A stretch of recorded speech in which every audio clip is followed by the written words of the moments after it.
My golden child little sister tried to unalive me because I took away her spotlight at my wedding. So I put her in jail for a 12-year sentence. My little sister Ava has always been what someone would call a attention seeker. She needs attention on her at all times.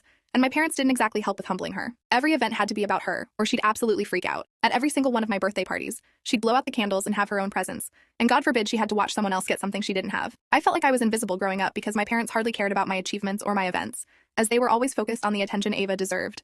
Ava was extremely premature and even died 5 times as a preemie, so my parents treat her like a little angel because they almost lost her. So whenever Ava acted up, they turned a blind eye. Ava even had a nasty habit of trying to take the attention of anyone who tried to even look in my direction. Every single boy I've dated suddenly ghosted me and started showing up at our house asking for Ava. I was sick of it. So when I was 18, I distanced myself and went to a college out of state.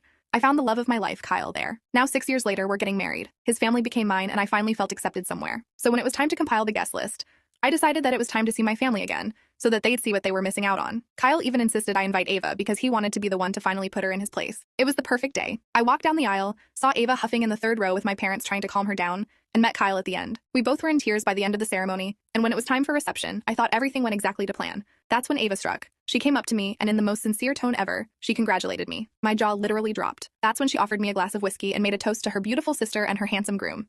I was a little sussed out because she had never been this nice to me before, and that's when I went to drink the glass. It smelled a little weird, but I always get a little sick from alcohol, so I drank up. I started to feel a little woozy and felt my throat closing up. It should be known that I have a severe allergy to lemons. I looked at Ava and she held up a lemon in her hand. I started panicking and holding onto my throat, and Ava just walked away to Kyle. She even twirled her hair at Kyle while I was literally dying. Kyle looked my way as soon as she came to him and ran to me with an EpiPen. I had to go to the hospital because my throat was extremely damaged and had to miss my honeymoon. So when the cops came to my room asking me what happened, I told them exactly what happened. Ava poisoned me. You should have seen the way my phone blew up after Ava got arrested.